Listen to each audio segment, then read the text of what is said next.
Bayangkan ini, tubuh perempuan tergeletak berdarah di jalanan yang basah, dikelilingi kemewahan gaun sutra yang robek. Dia adalah Salsa, putri tunggal seorang raja bisnis yang kabur dari perjodohan kotor. Pria yang menemukannya, Arion, seorang buruh yang dompetnya hanya berisi 200.000, dihantui rasa bersalah atas pengkhianatan kecil di masa lalu. Ia harus memilih, menggunakan sisa uangnya untuk obat ibunya, atau menjamin nyawa orang asing di rumah sakit. Tapi, itu hanyalah permulaan. Keputusan tulusnya ini membuka pintu bagi musuh paling berbahaya yang ia kenal. Adipati Baskara, sang konglomerat, yang tidak datang untuk berterima kasih. Adipati datang membawa tawaran pekerjaan yang menggiurkan, ditujukan untuk menutup mulut Arion. Pertanyaannya, apakah Arion akan menjual jiwanya, atau apakah ia akan membongkar rahasia kelam Adipati yang ternyata terhubung dengan kematian misterius ayahnya? Saksikan bagaimana sebuah kebaikan kecil berubah menjadi perang terbuka melawan kekuasaan. Di bawah tirai hujan asam kota metropolitan yang kelam, Arion, seorang pekerja pabrik percetakan yang lelah, menyeret langkahnya. Udara malam terasa dingin dan membawa aroma kimiawi pabrik, sebuah bau yang telah menjadi mantra kehampaan baginya. Perutnya keroncongan, dan pikirannya hanya terfokus pada kasur tipis di kosan yang jaraknya masih 2 kilometer. Arion adalah manifestasi dari ketekunan yang terhimpit, kekuatannya adalah daya tahannya yang seperti besi, kelemahannya adalah rasa bersalah yang menggerogoti. Bertahun-tahun lalu, demi membeli obat untuk ibunya yang sakit parah, Arion telah mencuri sejumlah kecil uang dari mesin kasir pabrik tempat ayahnya dulu bekerja. Itu adalah rahasia berlapis, sebuah pengkhianatan kecil terhadap nilai-nilai mendiang ayahnya yang selalu menekankan iman di atas ketakutan. Tindakan itu, menurut keyakinan irasional Arion, telah mengutuknya untuk selalu berada di ambang kemiskinan. Ayahnya, seorang montir idealis di pabrik yang sama, tewas dalam kecelakaan kerja misterius. Sejak saat itu, Arion berjuang sendirian dengan satu motivasi inti, untuk menebus dosa masa lalunya dengan ketaatan mutlak pada kebaikan, agar kutukan itu terangkat. Tujuannya adalah memastikan bahwa ia tidak akan pernah lagi mengompromikan integritasnya. Saat melintasi jalan layang yang sepi, matanya menangkap siluet yang mencurigakan. Tergeletak di genangan air, sesosok tubuh perempuan. Rambutnya yang gelap kemerahan terlihat basah kuyup, kontras dengan gaun sutra hitam yang mahal dan robek. Darah mengalir dari pelipisnya, bercampur dengan air hujan. Tubuhnya Salsa. Arion berhenti mendadak. Rasa curiga dan takut langsung menusuk. Di kota ini, drama di jalanan adalah jebakan paling umum. Ini bisa jadi red herring, bisiknya pada diri sendiri. Jika ia mendekat dan ternyata ini adalah skenario perampokan, ia akan kehilangan sisa gajinya dan mungkin nyawanya. Insting pertamanya adalah menghindar. Tapi, jeritan batin ayahnya kembali menggema. Jangan biarkan rasa takutmu lebih besar daripada imanmu. Arion tahu bahwa jika dia melangkah pergi, dia tidak hanya meninggalkan nyawa seseorang, tetapi juga mengkhianati kesempatan penebusannya. Dia akan mengulang kompromi moralnya. Ia melihat luka. Ia melihat kemewahan yang terbuang. Gadis ini bukan korban biasa. Luka yang Arion lihat bukan hanya fisik, tetapi juga semacam kehancuran yang hanya bisa dialami oleh mereka yang jatuh dari ketinggian. Tanpa berpikir panjang, Arion berlari mendekat. Tubuh Salsa dingin dan hampir tidak sadarkan diri, namun denyut nadinya masih ada, lemah. Ya Allah, gumam Arion, mengangkat tubuh gadis itu. Tubuh Salsa terasa berat, dan Arion merasakan kehangatan darah asing meresap melalui jaket denimnya. Ia mulai berlari, mengabaikan rasa sakit di dada dan rasa lelah yang menumpuk. Setiap langkah adalah penolakan terhadap kepengecutan masa lalunya. Tekadnya membara, ia harus menyelesaikan kebaikan ini, tidak peduli harganya. Hanya dengan cara ini, ia merasa penebusan atas pencurian kecil bertahun-tahun yang lalu akan dimulai. Rumah sakit terdekat adalah mercusuar harapan di tengah gelapnya jalanan yang sepi. Arion terhuyung memasuki instalasi gawat darurat, IGD. Para perawat dan dokter segera menyambut tubuh Salsa, mengambil alih dengan sigap. Arion, basah kuyup dan tampak lusuh, disergap oleh seorang petugas keamanan yang berotot. "Siapa kamu? Keluarga? Jangan-jangan malah pelakunya." Tuduhan itu meluncur dingin, membawa kontroversi kelas sosial yang nyata. Saya menemukannya di jalan. Hanya itu, jawab Arion dengan tenang yang lahir dari keputusasaan. Namun, drama tidak berhenti. Seorang dokter wanita yang tampak lelah menghampirinya. Bapak penanggung jawabnya, biaya awal harus dijamin. Kalau tidak, kami hanya bisa melakukan pertolongan pertama dasar. Kalimatnya lugas, tanpa emosi, sebuah cerminan dari fakta brutal bahwa sistem kesehatan menimbang nyawa dengan angka. Arion merasakan panik murni. Di dompetnya hanya ada uang tunai sejumlah Rp200.000. Sisa upah lembur yang harusnya ia gunakan untuk membayar separuh biaya kos, dan sisanya untuk obat ibunya bulan depan. Ia harus memilih, nyawa Salsa atau kesehatan ibunya. Ini adalah dilema moral yang jauh lebih besar daripada pencurian kecil bertahun-tahun lalu. Kebaikan yang mutlak menuntut pengorbanan yang mutlak. Dalam ingatan, Arion teringat pada kalung liontin emas tipis yang dulu pernah diberikan ibunya. Liontin itu adalah satu-satunya peninggalan berharga yang pernah ia miliki, yang ibunya desak untuk ia simpan sebagai jaminan masa depan. Arion tahu, menjualnya adalah tindakan nekat. Tetapi disinilah letak klimaks moral bagi Arion. Jika dia membiarkan Salsa mati demi mempertahankan asetnya, ia mengkhianati janji penebusannya. Lakukan apa saja untuk selamatkan dia, kata Arion, suaranya mantap. Saya yang akan menjamin biayanya. Saya akan segera membayarnya. Ucapan itu mengejutkan semua orang, termasuk petugas keamanan yang sinis. Ditemani petugas keamanan yang masih curiga, Arion meninggalkan rumah sakit untuk mencari pegadaian darurat yang masih buka. Di bawah lampu jalan yang dingin, Arion melepas liontin ibunya. Itu adalah pengorbanan terbesarnya, pengulangan kompromi yang lebih besar. Ia berhasil mendapatkan 5 juta rupiah, cukup untuk biaya awal.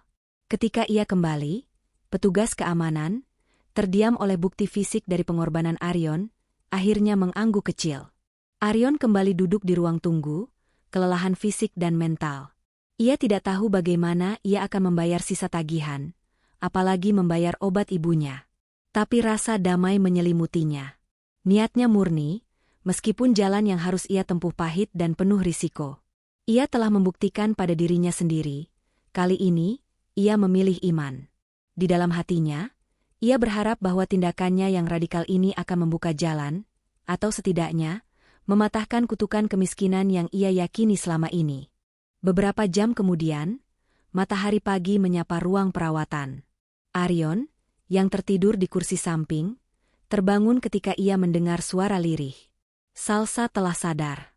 Matanya yang hijau zamrud tampak kosong, bingung, dan penuh trauma. Setelah pemeriksaan dokter yang menyatakan kondisinya stabil, Arion duduk di sisinya. "Kenapa kamu tolong aku?" tanya Salsa, suaranya serak. "Aku bahkan tidak kenal kamu. Kamu terlihat tidak punya apa-apa." Komentar itu, meskipun jujur, menusuk harga diri Arion. Karena saya pernah di tempat di mana saya harus memilih antara moral dan bertahan hidup, dan saya gagal sekali. Kali ini, saya tidak bisa, jawab Arion, nadanya sederhana namun jujur. Salsa terdiam lama, lalu air matanya mulai mengalir. Ia menceritakan kisahnya, tetapi dengan detail yang jauh lebih tajam dan kontroversial daripada sekadar diculik. Salsa bukan diculik oleh penjahat acak. Ia lari. Ia adalah putri tunggal Adipati Baskara, seorang konglomerat percetakan besar. Perusahaan yang hampir dimiliki Adipati Baskara adalah tempat Arion bekerja. Adipati dikenal kejam dalam bisnis dan menggunakan koneksi politiknya untuk melanggengkan kekayaan. "Hidupku bukan Golden Cage, itu adalah penjara emas," kata Salsa. "Ayahku mengatur perjodohan dengan anak kolega politiknya. Itu bukan cinta, itu adalah merger bisnis. Ketika aku menolak, dia mengunci semua aksesku dan menempatkan pengawal untuk mengawasiku sepanjang waktu." Malam ia ditemukan, Salsa sedang dalam pelarian. Ia berhasil melarikan diri dari pengawal ayahnya dan melompat dari mobil mereka. Cederanya adalah akibat dari pelarian itu, bukan serangan acak. "Ayahku akan mengklaim aku diculik agar drama ini bersih. Tapi kebenaran yang terluka adalah aku kabur dari kebohongan dan ambisinya," ujar Salsa, menatap tajam Arion. Arion menyadari risiko yang sebenarnya. Ia telah menyelamatkan bukan hanya korban, tetapi seorang saksi kunci yang secara langsung terhubung dengan dunia korup yang ia benci. Jika Adipati tahu, Arion akan diidentifikasi sebagai penghalang, atau yang lebih buruk, sebagai sekutu Salsa. Ia telah mempertaruhkan segalanya untuk menyelamatkan musuh tak terlihatnya. Kamu harus tahu, Arion, bisik Salsa, ayahku tidak akan berhenti mencariku. Dan begitu dia tahu kamu menyelamatkanku, dia akan melakukan dua hal, membayar atau menghancurkanmu. Dia selalu bekerja dengan untung rugi. Arion merasakan dingin menjalar.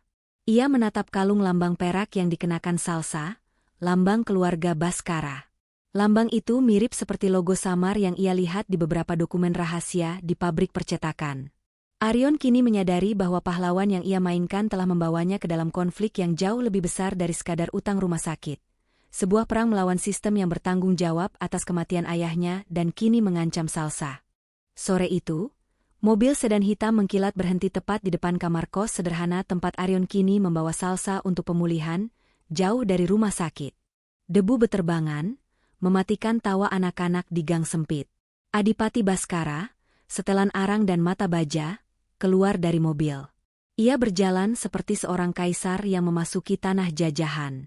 Ibu Salsa, yang tampak lelah dan cemas, memeluk putrinya dengan tangisan dramatis. Adipati mengabaikan sentimen itu. Matanya terkunci pada Arion. "Kenapa kau menolong putriku?" tanyanya, suaranya rendah dan penuh otoritas.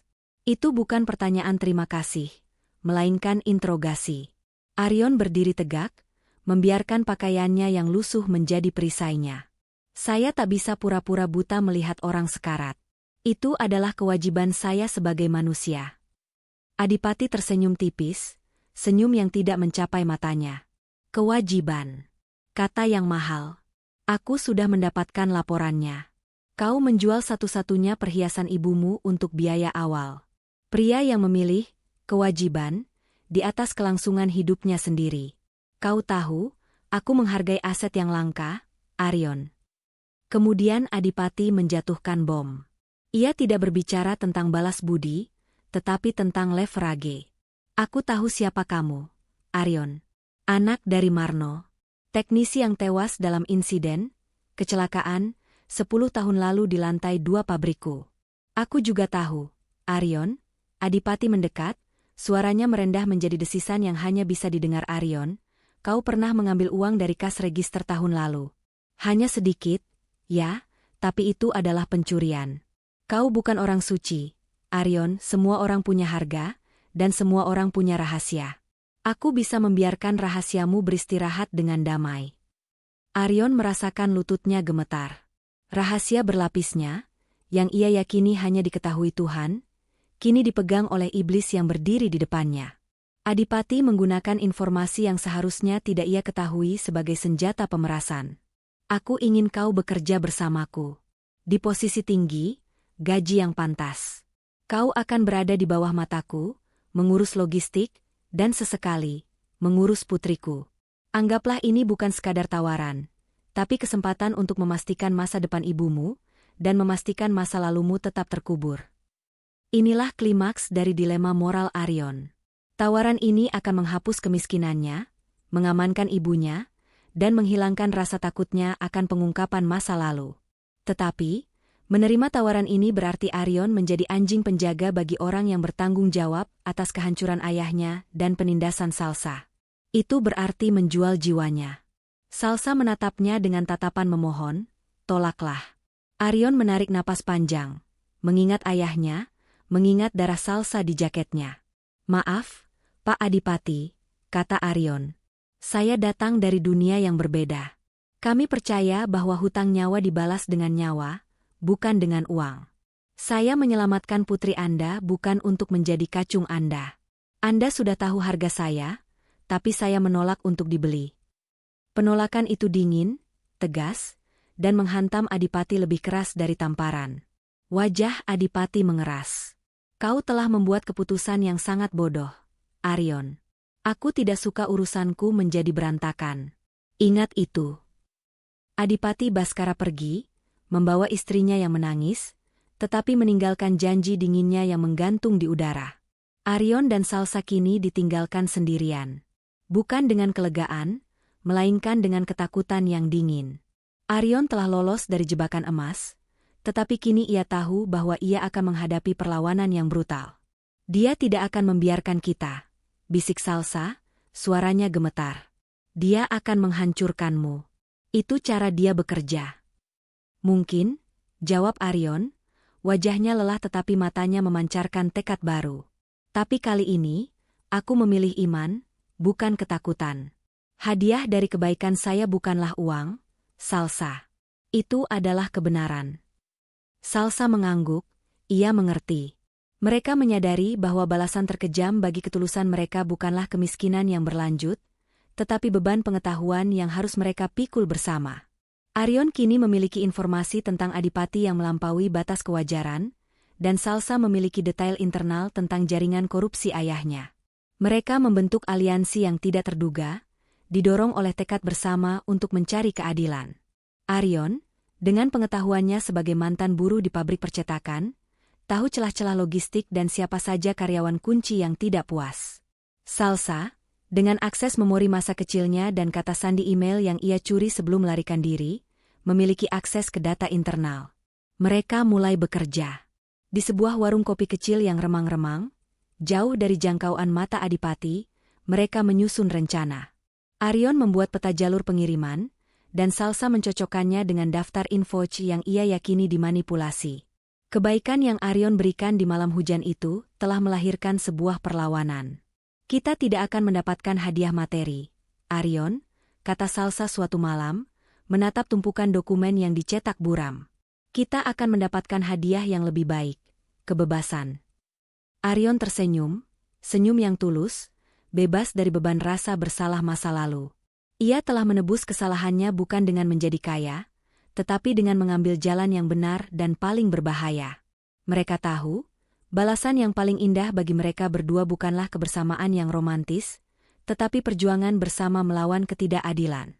Mereka telah menjadi sekutu dalam perang melawan kekuasaan, sebuah takdir baru yang jauh lebih kontroversial daripada yang mereka bayangkan. Di sana, di tengah tumpukan kertas dan secangkir kopi dingin, Arion dan Salsa memulai babak hidup mereka, menyadari bahwa hidup yang berharga tidak diukur dari apa yang Anda miliki, tetapi dari apa yang berani Anda korbankan untuk melawan kegelapan. Kisah mereka berakhir bukan di pelaminan, tetapi di garis depan pertarungan. Kisah Arion dan Salsa berakhir bukan dengan kelegaan, melainkan dengan dimulainya sebuah perjuangan. Mereka telah menolak emas dan kenyamanan palsu yang ditawarkan Adipati Baskara, memilih untuk memikul beban kebenasan.